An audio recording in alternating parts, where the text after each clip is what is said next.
साजी किचनमध्ये आपलं स्वागत आहे। आज आपण तांदळाच्या पिठाचे उकडीचे मोदक बनवणार आहोत। गणेश चतुर्थीच्या तुम्हा सर्वांना हार्दिक शुभेच्छा। पॅन गरम करायला ठेवले, 1 चमचा तूप टाकणार आहे।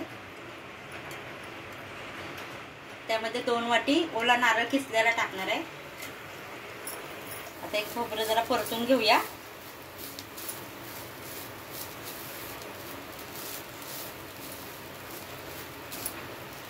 खोबरं थोडं परतून झालंय, त्यामध्ये मी 1 वाटी गूळ घेणार आहे।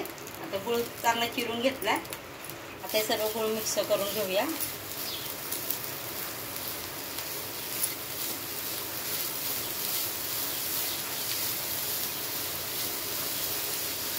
आता हे 2-3 मिनिटं परतून घेतलं। जास्त सुक्क पण करायचं नाही।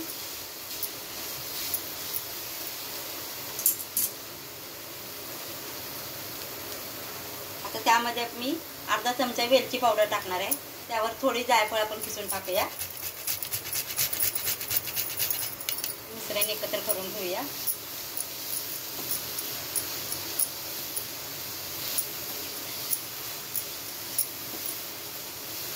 त्यावर मी चिमटभर मीठ टाकणार आहे। आता हे मीठ पण चांगलं मिसळून घेऊया।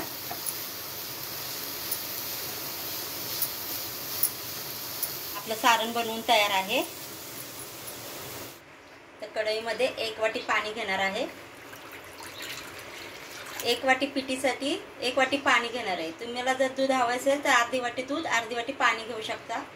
त्यामध्ये पाव चमचा मीठ टाकणार आहे। अर्धा चमचा तूप टाकूया। याला उकळी येऊन द्यायची।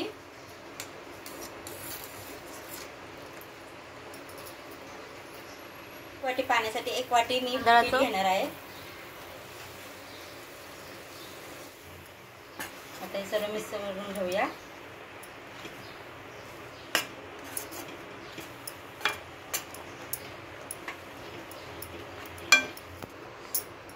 आता हे आपण 5-10 मिनिटांसाठी आपण झाकून ठेवूया, गॅस बंद करून। आता आपण एका ताटात उकड काढून घेतले। गरम आहे तोपर्यंतच मळून घ्यायचं, म्हणजे छान मळली जाते।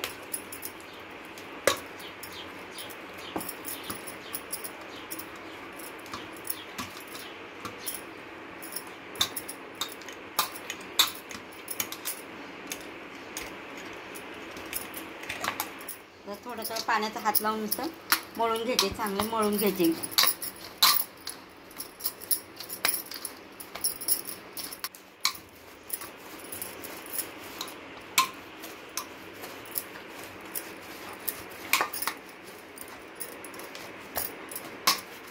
आपले कणिक छान मळून झाले,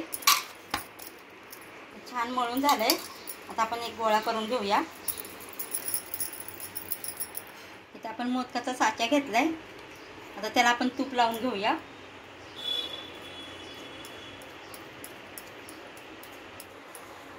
तूप लावून झाले, आता बंद करून ते मी छोटा गोळा घेतलाय। आता आपण ते साच्यामध्ये घालूया। बाजूबाजूने असं कडेने दाबत जायचं।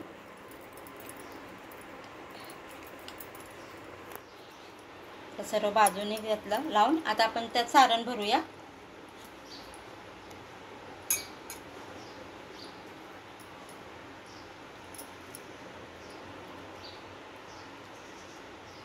आता त्यावर एक छोटीशी गोळी करून चपटी करायची आणि त्याच्यात अशी दाबायची आतमध्येच।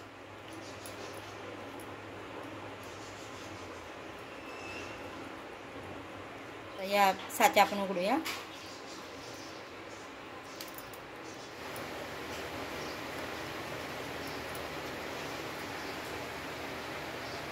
बनवून तयार झालेत। आता आपण हे उकडून घेऊया। ते मी एका भांड्यामध्ये पाणी गरम करायला ठेवले आणि ते काळं होऊ नये म्हणून त्यात लिंबाची फोड टाकली।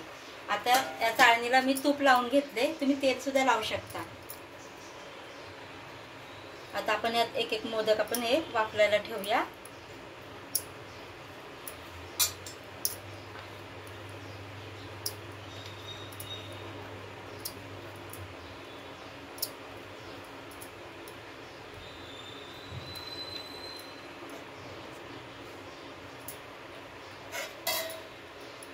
आपण हे झाकण ठेवून 5 ते 10 मिनिटांसाठी वाफलून घेऊ। आपले मोदक चांगले उकडून तयार आले. तांदळाच्या पिठाची उकडीचे मोदक बनवून तयार आहेत.